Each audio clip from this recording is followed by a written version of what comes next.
ओम नमोर्यंताणं नमो सिद्धाणं नमार्याणं नमो उवज्जायाणं नमो लोहे सव्वसाहुणम्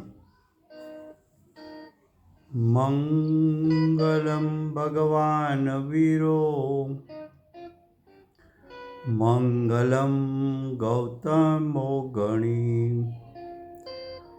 मंगलम कुंदकुंदार्यो जैन धर्मोस्तु मंगलम ओंकार बिंदु संयुक्तम नित्यं जयन्ति योगिनो कामदं मोक्षदं चैव ओंकाराय नमो नमः अहोपकार जिनवर्णो कुंदनो ध्वनि दिव्यनो जिन कुंद ध्वनि आप्या अहो आ गुरु कहाननो तुझ ज्ञान ध्याननो रंग अमया दर्श रहो ओ शिव पद तक तुझ संग माता हाथ ग्रहो।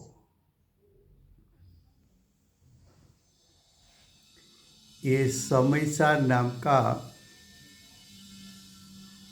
परम अध्यात्म शास्त्र है। भगवत कुंकुंदाचार्य देव ने मांगलिक करके समयसार को कहने की प्रतिज्ञा की है। समयसार अर्थात आत्मा का पूर्ण शक्ति रूप सामर्थ्य जो परिपूर्ण शुद्ध है, ज्ञान दर्शनमयी है, कि जिस सामर्थ्य पर दृष्टि पड़ने से जीव को सम्यक दर्शन यानी मोक्ष मार्ग की प्रकटता होती है, ऐसा इस समयसार शास्त्र में दूसरा अधिकार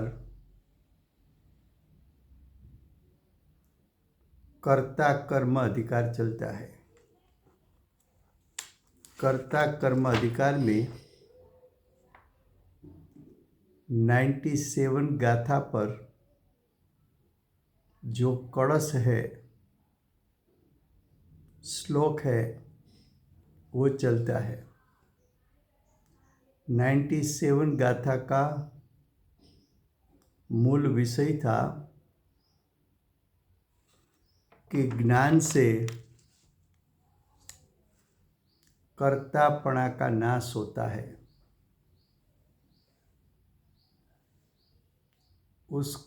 उसी बात को विशेष कहने के लिए टीकाकार आचार्य अमृतचंद्राचार्य देव ने श्लोक 57 से श्लोक 62 6 श्लोक लिखा है।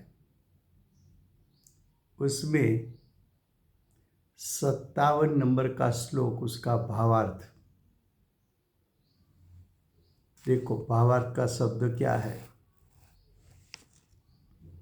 जिस प्रकार हाथी को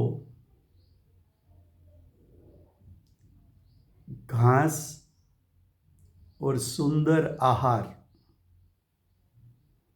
का भिन्न स्वाद का भान नहीं, क्या कहा? हाथी उसको घास और चूरमे के लाडू दोनों साथ में खिलाया जाता है। लेकिन हाथी एक घास का स्वाद और ये चूरमे का लाडू का स्वाद, दोनों का स्वाद भिन्न भिन्न है। ऐसा विवेकी ज्ञान हाथी के पास नहीं है। इसलिए घास और लाडू दोनों का स्वाद समान मानकर उसको वो खा जाता है। ये तो दृष्टांत हुआ। फिर से गुजराती में।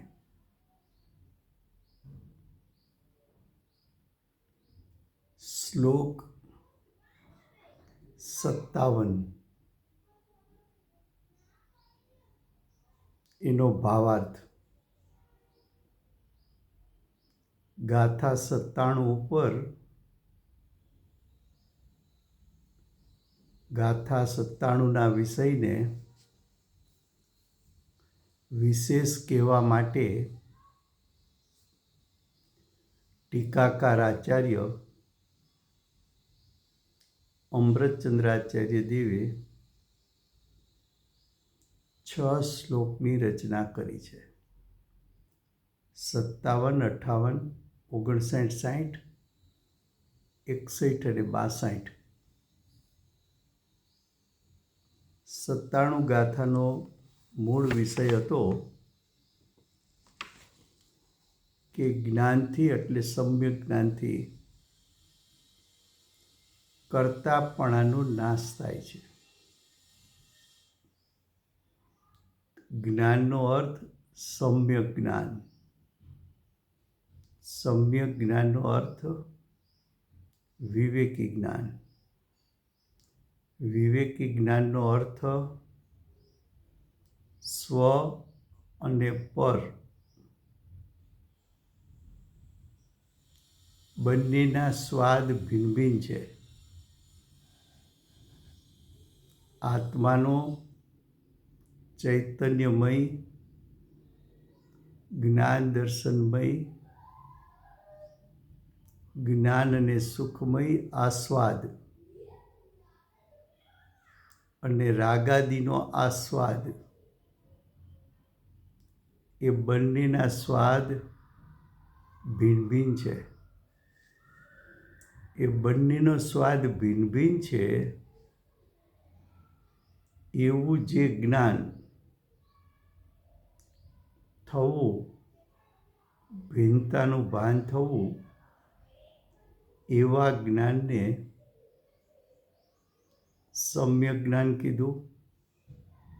એવા જ્ઞાનને વિવેકી જ્ઞાન કીધું।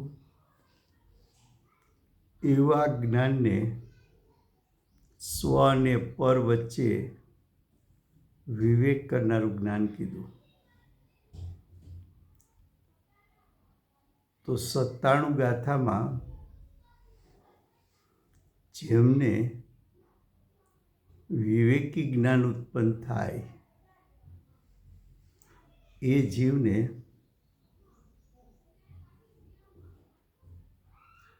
જીવને કર્તાપણું રહેતું નથી। એ વાતને અમૃતચંદ્રાચાર્ય દેવ 6 શ્લોક દ્વારા વિશેષ વર્ણન કરે છે। તેમાં શ્લોક 57 એનો ભાવાર્થ ચાલે છે। તો ભાવાર્થમાં કહ્યું, જેમ હાથીને ઘાસ અને સુંદર આહાર ના ભિન્ન સ્વાદનું ભાન નથી। શું કહે છે? હાથીને ભોજનમાં ઘાસ અને લાડુ, ચૂરમાના લાડુ સાથે ભોજનમાં અપાય છે, ત્યાં હાથી આ ઘાસનો સ્વાદ જુદો છે, ચૂરમાનો લાડુનો સ્વાદ જુદો છે, એવો વિવેકી જ્ઞાન હાથીને નથી.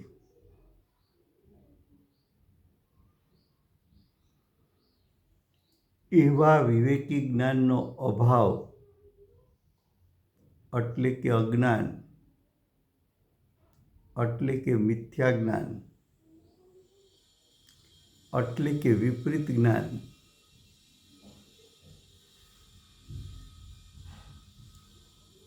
એટલે કે જે સ્વને સ્વપણે અને પરને પરપણે જાણતો નથી એવું જ્ઞાન.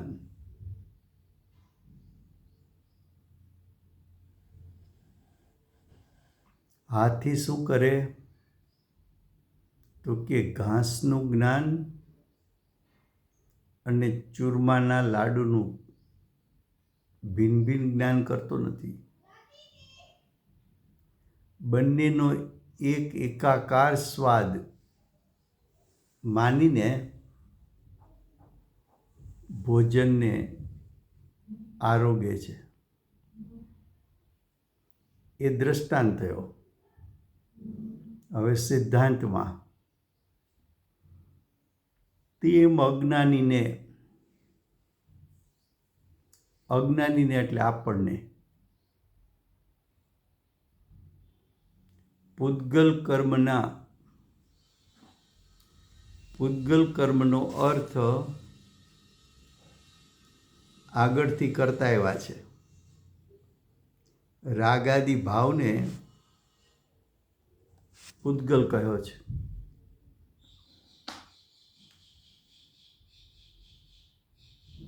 શુભાશુભ ભાવો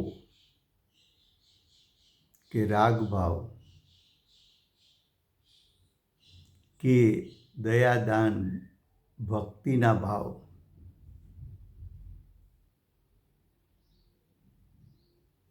એ બધા રાગાદિ ભાવો છે. એ બધા વિભાવ ભાવો છે. તો અજ્ઞાનીને હું પરની દયા પાડું,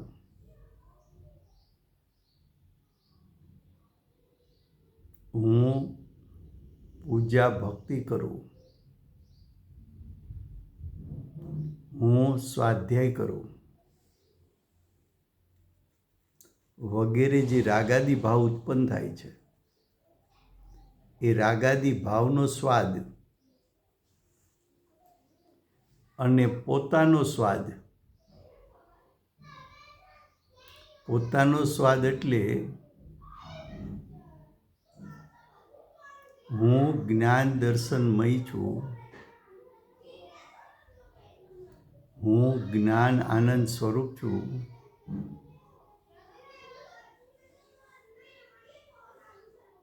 એવો પોતાનો સ્વાદ,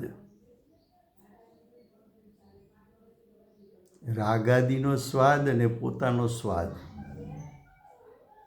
એ બંને સ્વાદ ભિન્ન ભિન્ન છે. પણ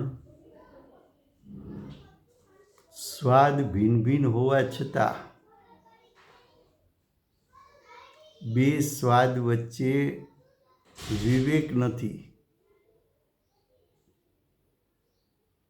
બે સ્વાદની ભિન્નતાનું ભાન નથી. બે ભિન્ન સ્વાદ વચ્ચે વિવેક નથી. બે સ્વાદને આ બે પ્રકારના સ્વાદ છે એમ જેનું જ્ઞાન જાણતું નથી,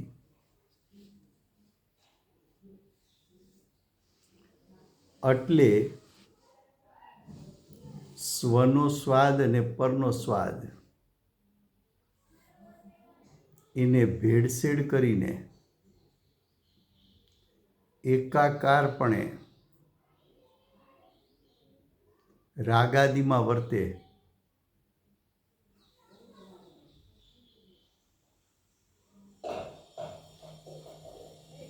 એ રાગાદિમાં એવો તન્મય થઈ જાય, તદાકાર થઈ જાય. રાગાદિનો સ્વાદ તો પરનો સ્વાદ છે. એ તો કર્મના ઉદયને કારણે ઉત્પન્ન થયેલી નૈમિત્તિક અવસ્થા, એ તો નિમિત્તની અવસ્થા છે, કર્મના ઉદયની અવસ્થા છે. એ તો પૂતગલનું કાર્ય છે. પણ એ સ્વાદમાં અજ્ઞાની જીવ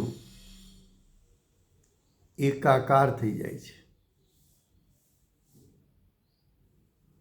અને એકાકાર થઈને એ સ્વાદને જ આત્માનો સ્વાદ માની બેસે છે. એ રાગાદી ભાવ પ્રત્યે ગ્રદ્ધિ ભાવ હોવાથી, ગ્રદ્ધિ એટલે તીવ્ર લાલસા હોવાથી સ્વાદ ભેદ કરી શકતો નથી. આ આત્માનો સ્વાદ, આ રાગાદિનો સ્વાદ, એવો સ્વાદ ભેદ કરી શકતો નથી. એ બે સ્વાદ જુદા છે એવું ઓળખ કરી શકતો નથી, પારખી શકતો નથી. એ રાગાદિના સ્વાદને જ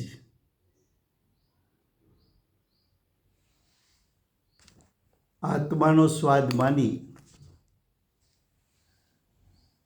એ સ્વાદમાં તન્મય થવું, તદાકાર થવું, એકાકાર થવું, એ મય થઈ જવું,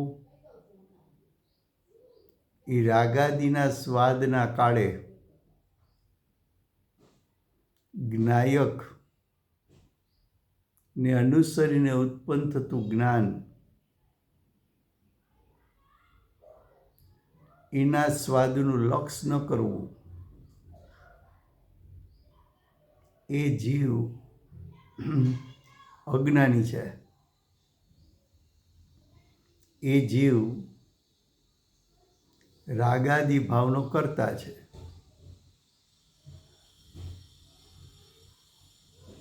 देखो फिर से पढ़ते हैं भावार्थ.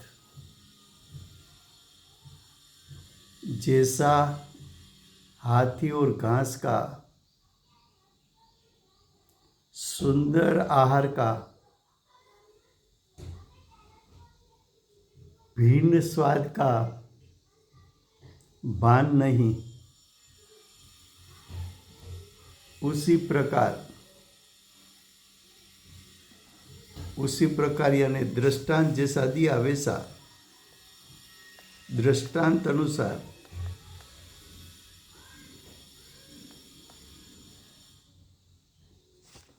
अज्ञानी को उद्गल कर्म किसको कहे? विभाव, रागादि भाव, विकारी भाव, मोह, राग, द्वेष, क्रोध, मान, माया, लोभ, वो सब उद्गल कर्म के उदय के निमित्त से हुआ है. रागादि भाव, विकारी भाव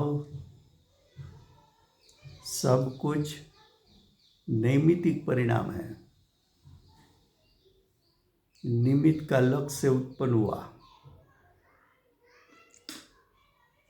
रागादि भाव में उद्गल कर्म का उदय निमित्त है.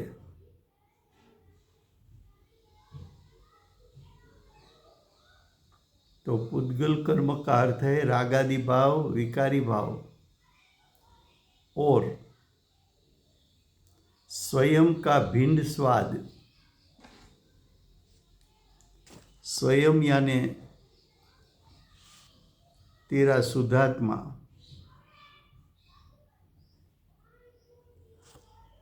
जो अतीन्द्रिय ज्ञान अतीन्द्रिय सुख का पिंड है,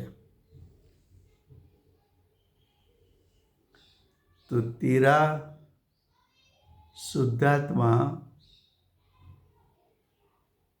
वो तो अतीन्द्रिय ज्ञान अतीन्द्रिय सुख का पिंड है, उसका स्वाद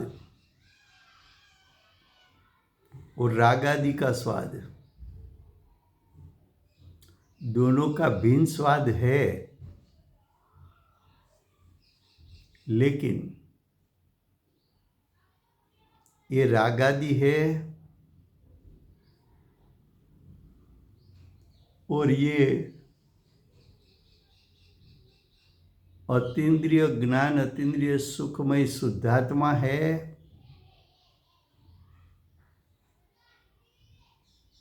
ऐसे शुद्धात्मा को अनुसरण करके उत्पन्न होता हुआ स्वाद और कर्म के उदय के कारण उत्पन्न होता हुआ स्वाद, दोनों स्वाद भिन्न भिन्न है।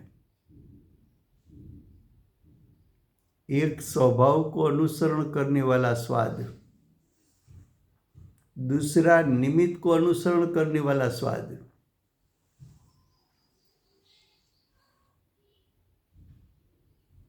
दोनों स्वाद का यथार्थ भान करना, ज्ञान करना, लेकिन अज्ञानी को यानी हम सबको दोनों स्वाद की भिन्नता का भान नहीं, तो दोनों स्वाद भिन्न भिन्न हैं, उसकी भिन्नता का भान क्यों नहीं है?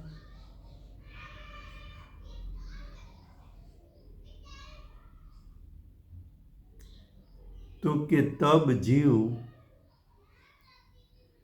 एकाकारपणे रागादि में वर्तता है।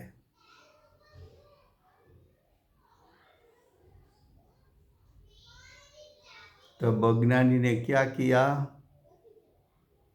तो कि ज्ञायक स्वभाव को भूल गया। ज्ञायक स्वभाव में से आता हुआ आस्वाद वहां से दृष्टि और उपयोग तो छूट गया है,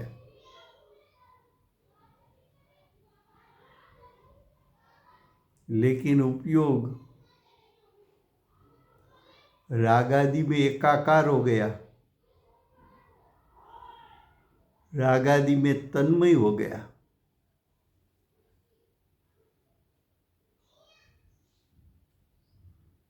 रागादि में तन्मय होकर एकाकार होकर राग का भोगोटा किया,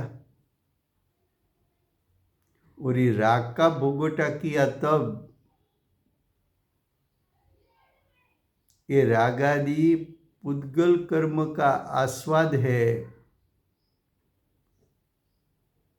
ऐसा जाना नहीं। रागादि का आस्वाद को आत्मा का आस्वाद जानकर अज्ञानमय परिणमित हो गया।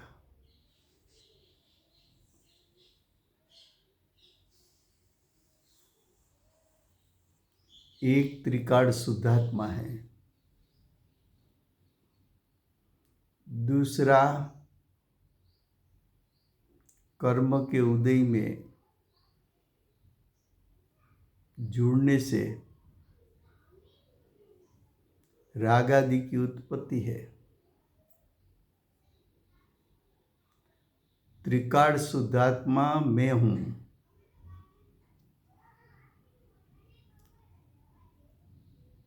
राग आदि पर है, विभाव है, विकार है, क्षणिक है, दुखदायक है,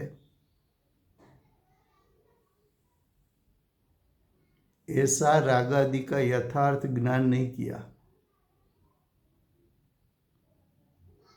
राग आदि मेरा कार्य नहीं, ऐसा जाना नहीं।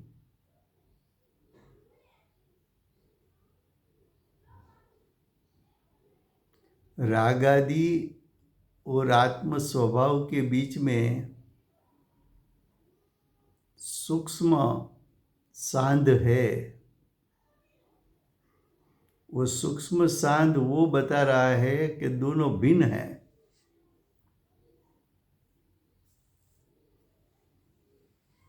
ये भिन्नता का स्वाद नहीं, ये भिन्न भिन्न है तो स्वाद भिन्न भिन्न है। दोनों का स्वरूप भिन्न भिन्न है तो उसका स्वाद भिन्न भिन्न है। एक स्वभाव है, दूसरा विभाव है, तो उसका स्वाद भिन्न भिन्न है। मैं ज्ञायक स्वभावी हूँ। रागादि पुद्गल अचेतन जड़ है। एक चैतन्यमय स्वाद, एक अचेतन स्वाद।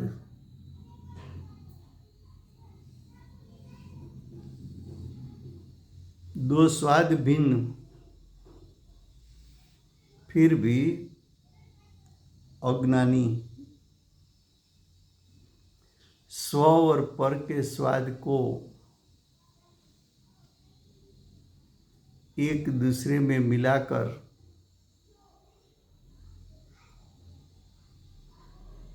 ये मिला हुआ स्वाद, वो स्वाद मेरा है, ऐसा अज्ञान अज्ञानी ने उत्पन्न किया।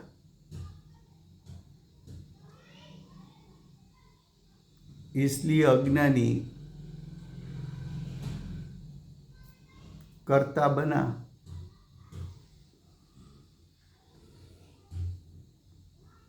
वेद ज्ञानी राग आदि का कर्ता नहीं बनता।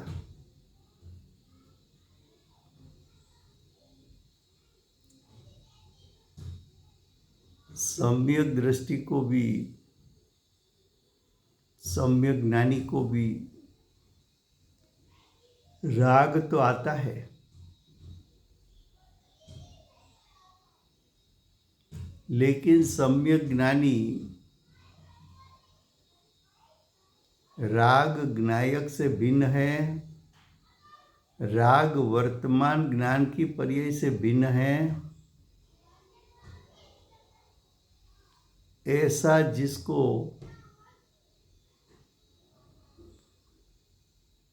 भिन्नता का भान है, भिन्नता संबंधी विवेकी ज्ञान है,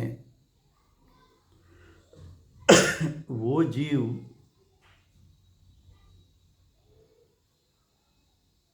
आत्मा के स्वाद को और रागादि के स्वाद को भिन्न भिन्न जानकर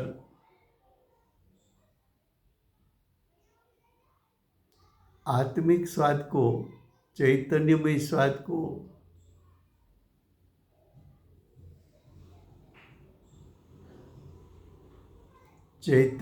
स्वाद को ग्रहण करते हैं, राग आदि का लक्ष्य छोड़ देते हैं। तो ये हुआ श्लोक 57, उसका भावार्थ। अब श्लोक 58,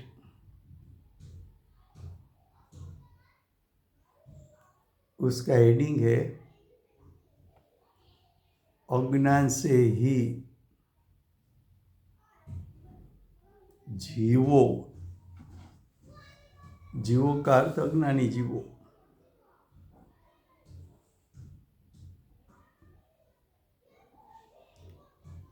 ये संसार में अज्ञानी जीव अनंत है, इसलिए यहाँ बहुवचन लिखा, जीवो, एक से अधिक जीवों की बात है। विश्व में अनंत जीव अनादिकाल से है। वो सब अनादिकाल से अज्ञानी जीव के पास अज्ञान है। अज्ञान के कारण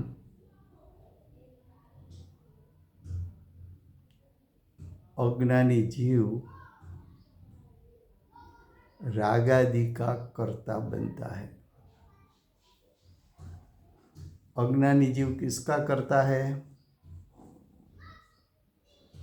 तो कि अज्ञानी जीव परद्रव्य का तो करता नहीं है,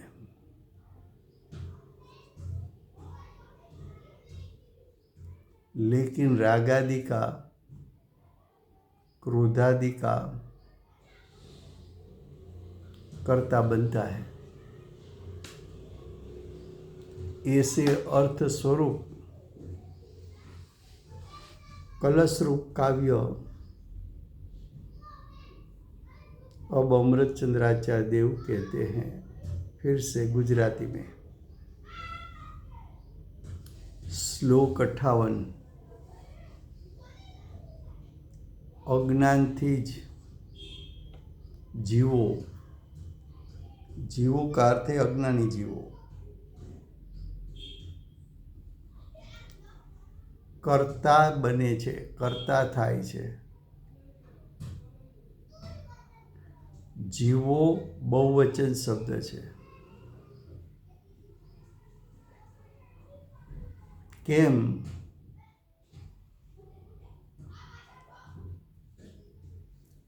तो कि अज्ञानी जीवो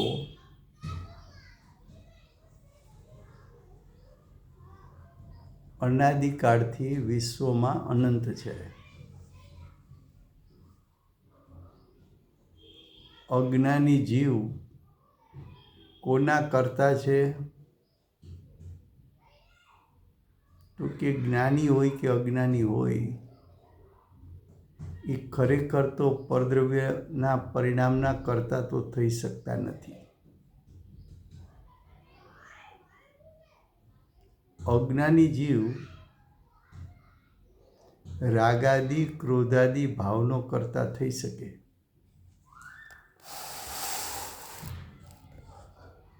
તો અહીંયા સિદ્ધ કરવું છે કે અજ્ઞાની અજ્ઞાનનો કરતા છે, રાગાદિનો કરતા છે, ક્રોધાદિનો કરતા છે।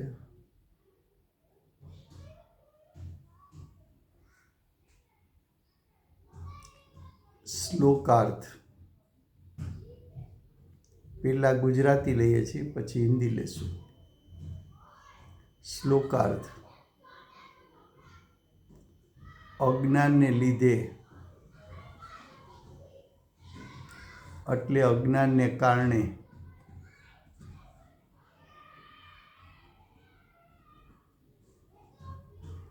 મૃગ જળમાં જળની બુદ્ધિ થવાથી, મૃગ જળ કોને કહેવાય?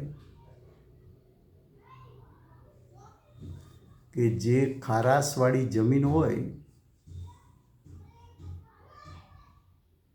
એના ઉપર સૂર્યપ્રકાશ પડે તો દૂરથી પાણી જેવું લાગે। ફરીવાર, મૃગ જળ કોને કહેવાય? તો કે ખારાશવાળી જમીન,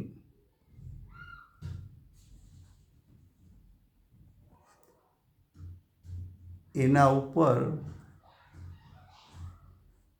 સૂર્યપ્રકાશ પડે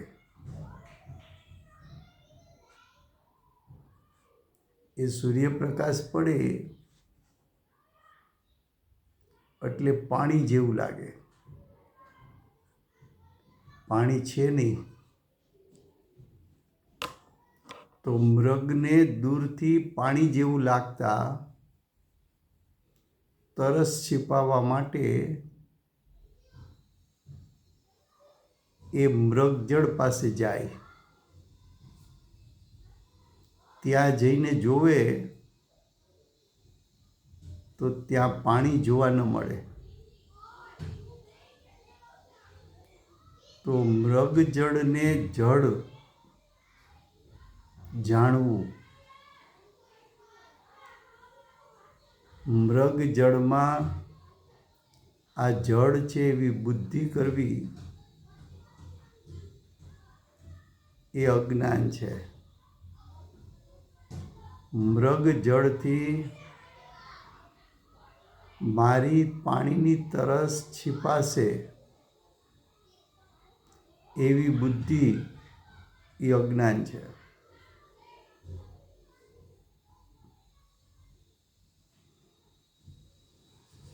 ફરીવાર શ્લોકાર્થ. અજ્ઞાનને લીધે એટલે અજ્ઞાનને કારણે મૃગજળમાં એટલે કે ખારસવાળી જમીન ઉપર સૂર્યપ્રકાશ પડે ત્યાં જળ જેવું લાગે. જળ છે નહીં, પાણી છે નહીં, પાણી જેવું લાગે. તો જે પાણી જેવું લાગે છે એમાં આ પાણી છે, આ જળ છે એવી બુદ્ધિ.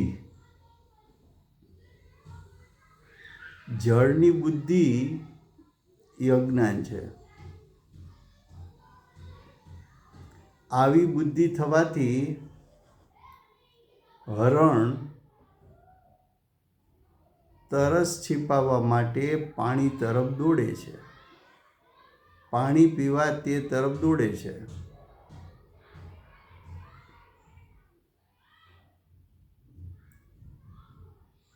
તો આ તો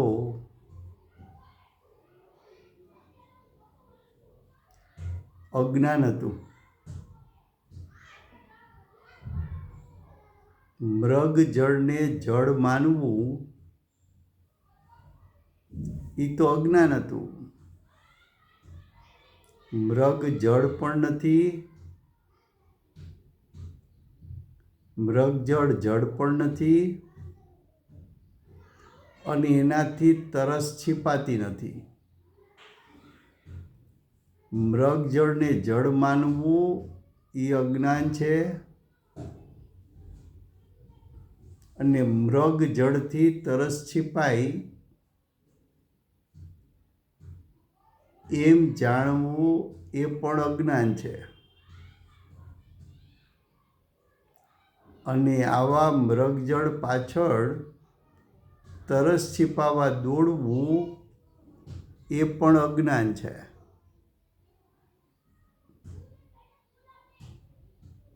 એનો અર્થ શું? તો કે વિશ્વમાં અનંત અજ્ઞાની જીવો છે.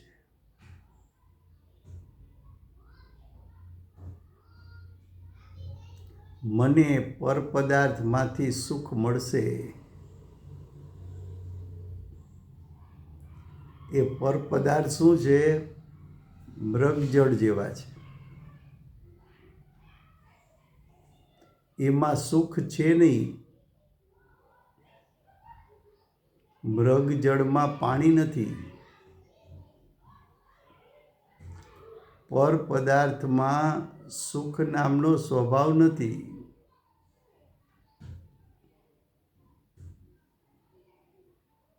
જેમ મૃગજળમાં જળની બુદ્ધિ કરી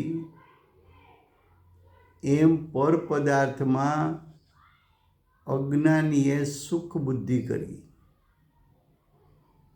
મને 5 ઇન્દ્રિયના વિષયમાંથી સુખ મળશે,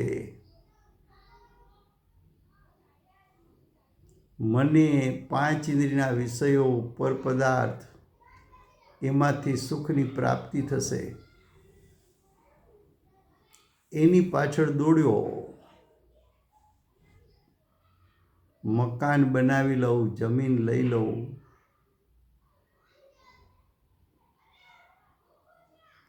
રૂપિયા કમાઈ લઉં,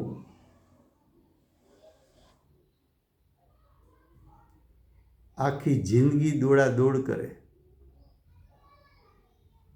દેશ વિદેશમાં ફરે પૈસા માટે. ધનથી સુખ મળશે એની પાછળ પછડાટા નાખે.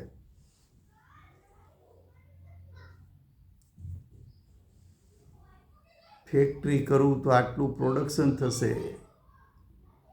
આટલામાં માલ બનશે, બજારમાં આટલામાં વેચાશે, આટલો નફો થશે, આટલું ધન મળશે, આટલા ધનથી હું સુખી થઈશ.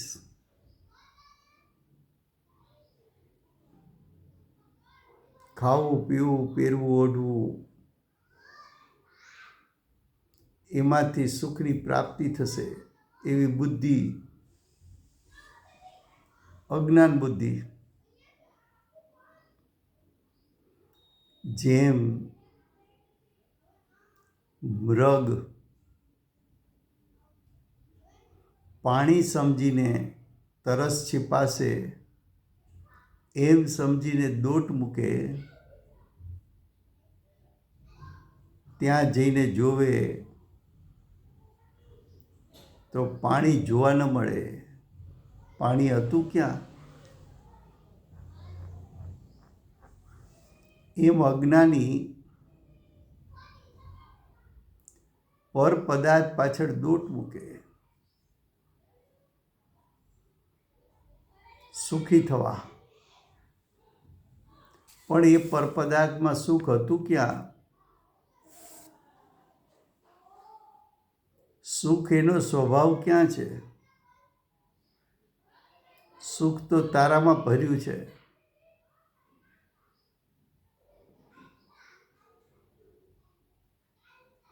મૃગની દૂટીમાં કસ્તુરી હોય, એ કસ્તુરીની સુગંધ હવાને કારણે બહાર ફેલાય. જે દિશામાં પવન હોય એ દિશામાં સુગંધ જાય.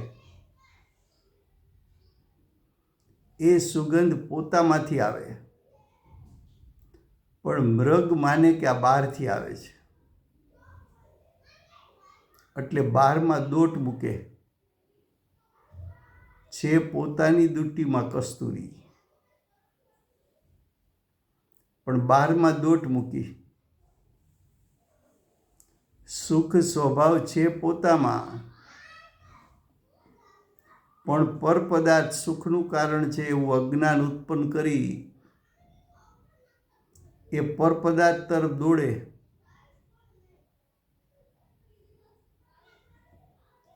એ પર પદાર્થ તરફ દોડે,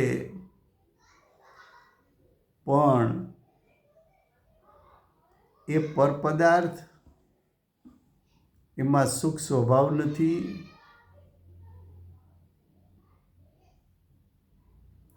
પર પદાર્થ સુખનું કારણ નથી.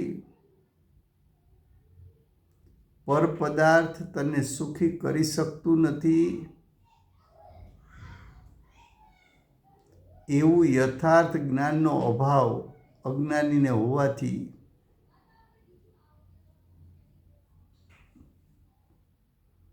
હરણની માફક દોટ મૂકે બહારમાં.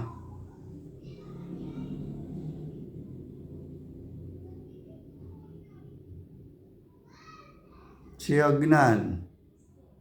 બહારમાં દોટ મૂકવી છે અજ્ઞાન.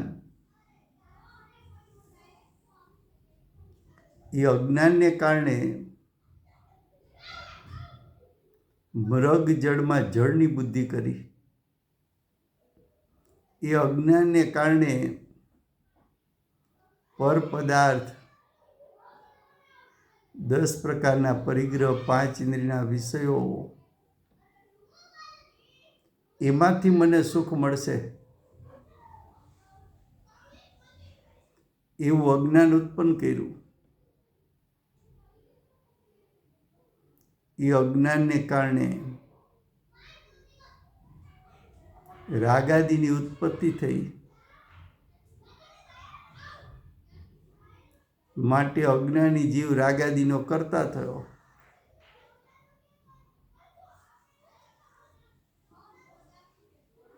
तो एक दृष्टांत मृग का दिया. फिर से हिंदी में श्लोकार्थ. अज्ञान के कारण, यहाँ अज्ञान का अर्थ क्या किया तो कि मृग का दृष्टांत दिया.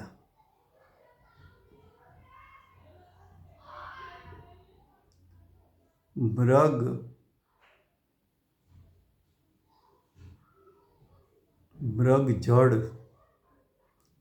जड़ उसका अर्थ क्या?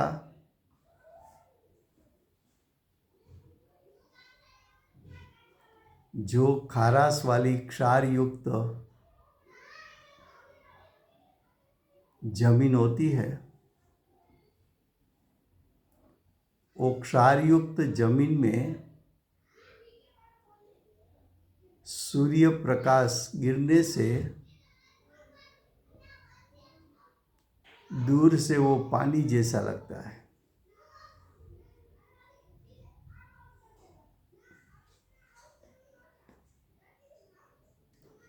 तो दूर से लगा कि ये पानी है, तो तरस छिपाने के लिए वो पानी की ओर दौड़ लगाई. वहाँ से जाके देखा तो कोई पानी तो है ही नहीं.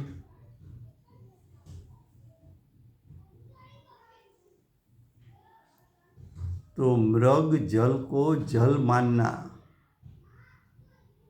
वो अज्ञान था.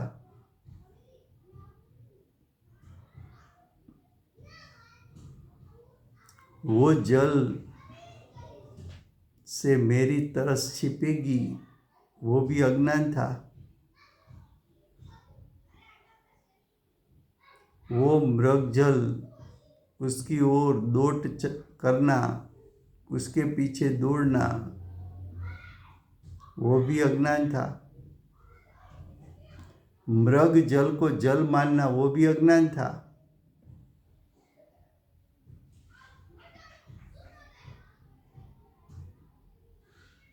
ये तो दृष्टांत है. सिद्धांत में क्या है?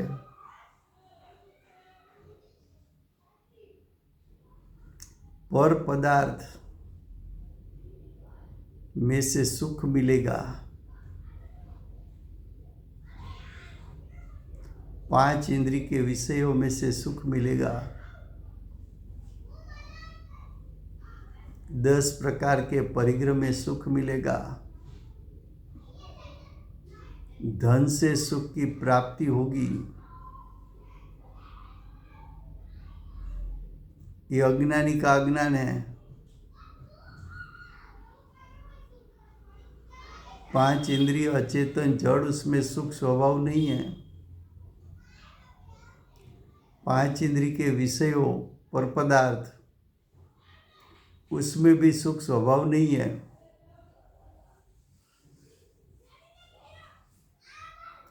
उसके पीछे दौड़ने से थकान लगेगी, सुख मिलने वाला नहीं है, वो भी अज्ञान था.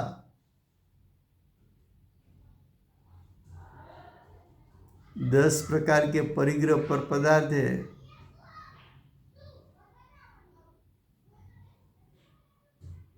मेरे पास इतनी जमीन है, मेरे पास इतने फ्लैट है, बंगले हैं, इतना तोला सोना है, इतना चांदी के बर्तन घर में हैं.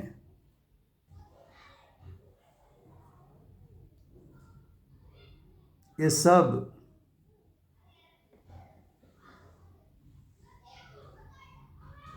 सुखदायक उसको लगता है। 5 इंद्री में सुख स्वभाव नहीं, 5 इंद्री के विषयों में सुख स्वभाव नहीं, 10 प्रकार के परिग्रह में सुख नाम का स्वभाव नहीं, पैसा उसमें सुख नाम का स्वभाव नहीं, फिर भी पैसा कमाने के लिए विदेश जाए,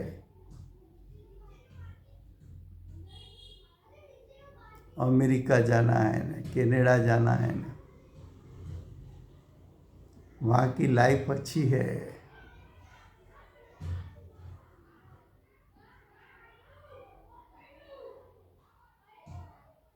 जहाँ सुख स्वभाव नहीं,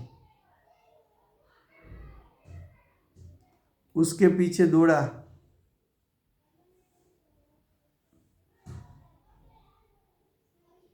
$100 का नोट जला के देखो कितना दुख उसको होता है।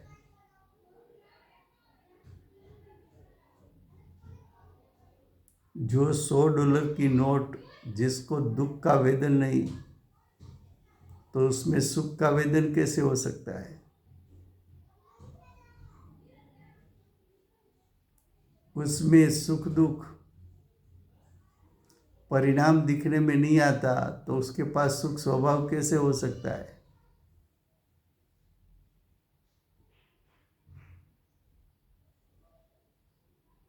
इन सभी के पीछे दोट लगाना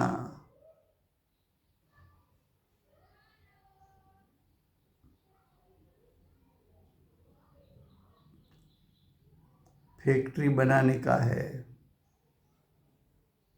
2 साल बाद हमारा प्रोडक्शन बाहर निकलेगा। ये 50 रुपया की चीज मार्केट में उसका 250 मिलता है। रोज इतना पीस का प्रोडक्शन होगा। सब प्लानिंग हो गया है, बाद में पैसा ही पैसा है।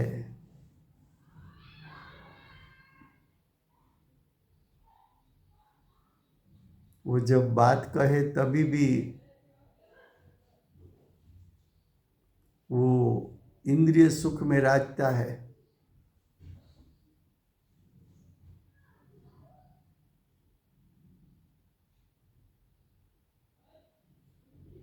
ये प्रोडक्शन की क्वालिटी हम ऐसी बनाएंगे,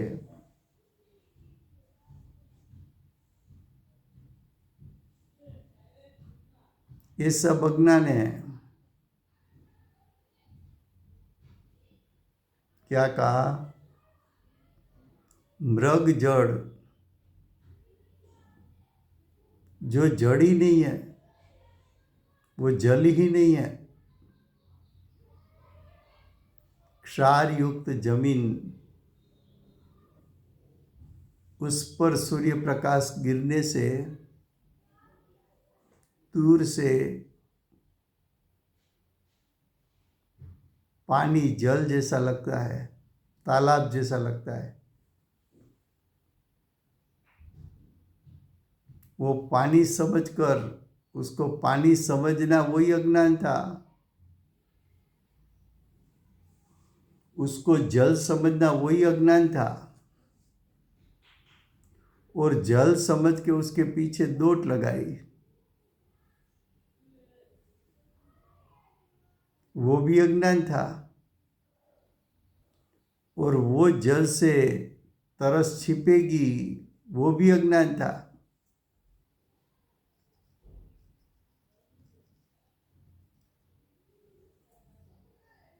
वैसी तरह पर पदार्थ में से सुख मिलेगा, वो भी अज्ञान है।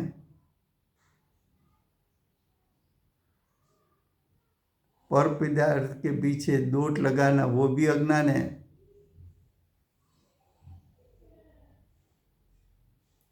और उससे सुख शांति मिलेगा, वो भी अज्ञान है।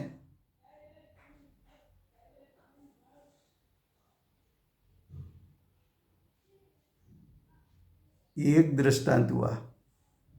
अब दूसरा दृष्टांत देते हैं। अंधकार में पड़ी हुई रस्सी, उसमें सर्प का अध्यास, ये सर्प है ऐसा मानना, ये सर्प है ऐसा मानने से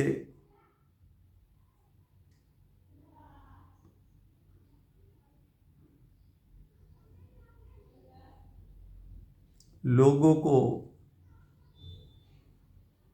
भय से दूर चले जाते हैं।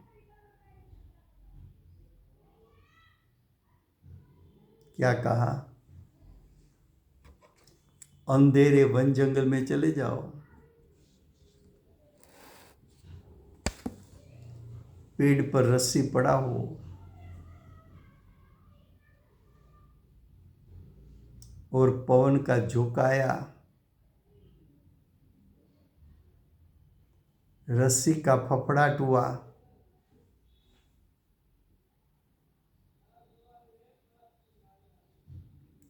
पेड़ पर से नीचे रस्सी गिर जाए तो ऐसा लगे कि पेड़ पर से नीचे सर्प गिरा और भयभीत हो गया, क्या कहाँ मुझे काट ले तो मैं मर जाऊंगा, भाग जाता है।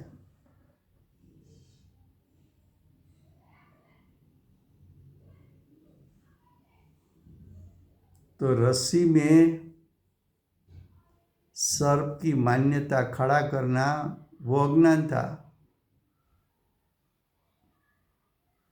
रस्सी का गिरना, उसको सर्प का गिरना जानना, वो भी अज्ञान था। और वो सर्प मुझे काटेगा, वो भी अज्ञान था।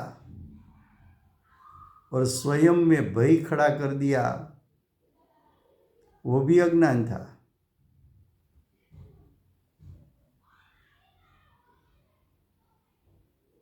तो अज्ञान के कारण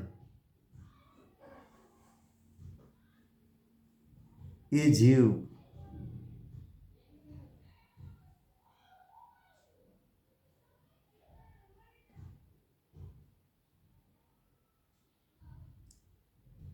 ये जीवो,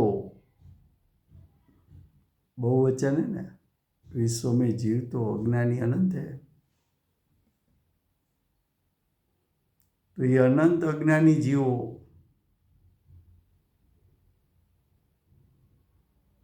हवा के तरंग से समुद्र की तरह विकल्पों का समूह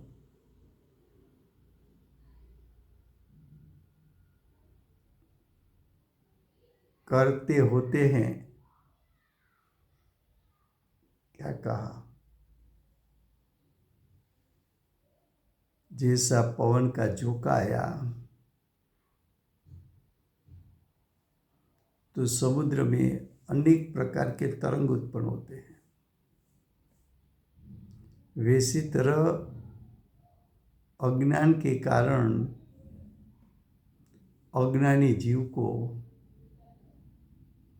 अनंत प्रकार के जो विकल्प उत्पन्न होते हैं,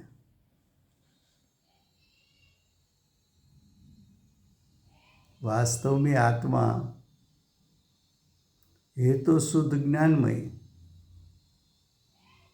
फिर भी ये विकल्पों के कारण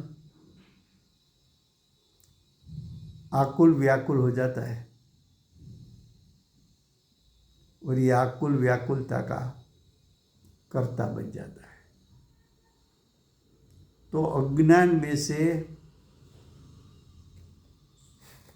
अज्ञान के कारण अज्ञानी जीव ये रागादि विकल्पों का कर्ता बनता है। इतना ये श्लोक में सिद्ध किया।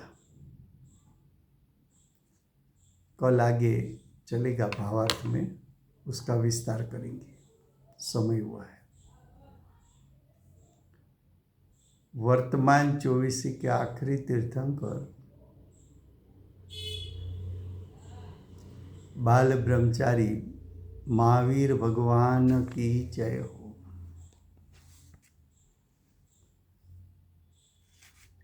महाविद्य क्षत्रिय बिराते हुए प्रथम तीर्थंकर धर्म धुरंधर अनंत चतुष्टय के धारक दिव्य ध्वनि के दातार श्री सिमंदर भगवान की जय हो।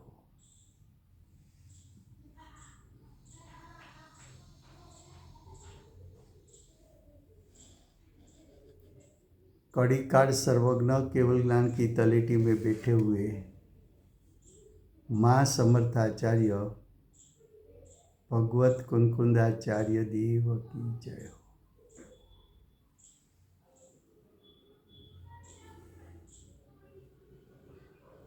वर्तमान काल में कर्ता कर्म का स्वरूप समझाने वाले, तीर्थ के नायक, तीर्थ के स्थापक, तीर्थ के प्रवर्तक परम कृपालु श्री सद्गुरुदेव की जय हो। पूज्य गुरुदेव के भवों की महिमा दिखाने वाले स्वानुभव युक्त जाति स्मरण ज्ञान युक्त प्रसम मूर्ति भगवती मात की जय हो। सम्यक दर्शन की प्राप्ति में निमित्त रूप अष्ट जिनवाणी मात की जय हो। पूज्य गुरुदेव की और माता जी की साधना भूमि सुवर्णपुरी धाम की जय हो। सुवर्णपुरी धाम में बिराजते हुए सच्चे देव शास्त्र गुरु भगवंत की जय हो।